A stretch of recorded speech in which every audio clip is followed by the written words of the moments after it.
할렐루야, 묵상하는 여러분을 축복합니다. 오늘 함께 묵상할 본문은 누가복음 2장 41절에서 52절까지의 말씀입니다. 아들이 느끼는 아버지라는 제목으로 함께 묵상을 나누겠습니다. 단락을 먼저 한번 나눠볼까요? 41절, 42절에는 예수께서 12살이 되었을 당시에 유월절을 지키러 온 가족이 예루살렘으로 올라갑니다. 율법은 성인 남자들에게 1년에 3번 절기에 참석할 것을 요구했었죠. 43절부터 46절까지는 예수님이 성전에서 선생들과 대화를 나누는 장면입니다. 절기를 마치고 돌아가는 길에 요셉과 마리아는 아들 예수가 없어진 것을 하루가 지나서야 알게 되었습니다.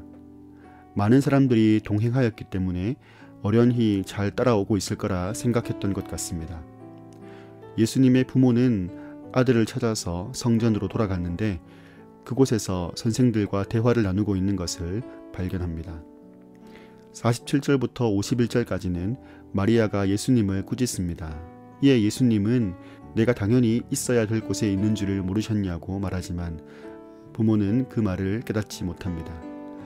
52절은 예수님이 온전한 성장을 이루어가고 있음을 말하고 있습니다.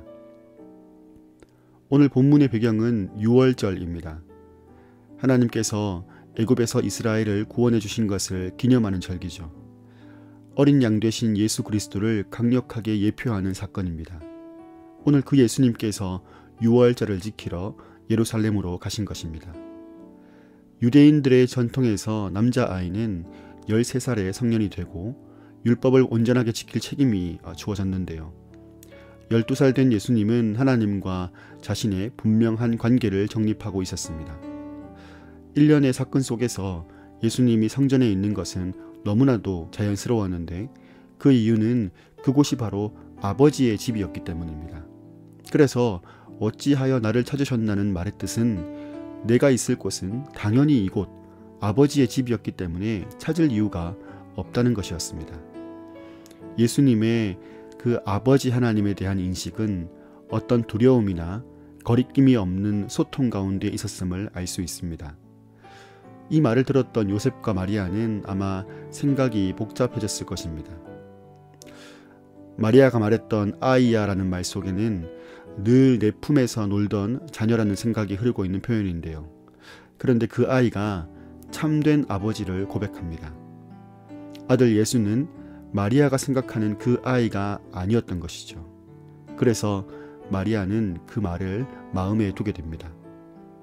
오늘 본문 52절은 예수님의 성장을 묘사하고 있습니다. 이 말씀 속에는 예수님의 육체적, 정서적, 사회적, 영적 성장이 포함되어 있는데요. 이것은 예수님께서 태어날 때부터 완전체로 세팅되어서 태어나지 않았다는 것입니다. 모든 인간이 그래야 하는 것처럼 성장하고 성숙함에 이르는 그 모든 과정을 겪으셨다는 것이죠. 그분은 완전한 인간이셨습니다. 여러분, 하나님은 어떤 분이십니까? 오늘 본문 가운데 만나는 하나님은 아버지 하나님입니다.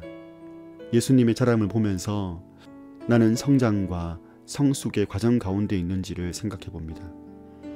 아버지와의 친밀한 관계는 어떠한지, 그 친밀한 아버지와의 관계를 통해서 나의 정체성은 확실한지, 하나님과 당연하고 거리낄 것이 없는 관계를 추구하고 있는지 돌아보는 것입니다. 하나님은 내 아버지이십니다. 내가 아버지와 함께 있는 것은 지극히 당연한 것이죠. 하나님과 함께 있으면 기쁘고 평안합니다. 안정감이 있습니다. 자유합니다. 그것은 시간이 지날수록 점점 더 커져가는 것입니다. 이런저런 어렵고 힘든 일이 와도 더 깊이, 더 사무치게 사랑하는 관계로 말미암아 이겨나가는 것이죠. 그것이 성장입니다. 하나님의 아들이면서 완전한 인간이신 예수 그리스도, 그분의 자람을 보며 나 또한 하나님을 가까이 하며 그분을 알아가고 사귀는 것에 자라길 원합니다. 오늘 하루를 살아가는 동안에 저와 여러분 모두 아버지로서 하나님을 묵상해 보길 원합니다. 아버지의 집 안에 있는 예수님, 그 안에 있는 평강이 오늘 저와 여러분에게 깃들기를 주님의 이름으로 축복합니다. 오늘 함께 나눌 찬양은 주찬양 선교단의 계신 주님이라는 곡입니다. 이 곡 또한 저의 청년 시절을 함께 했던 곡인데요.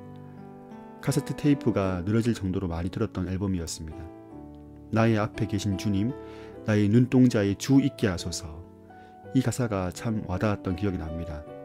함께 나누길 원합니다.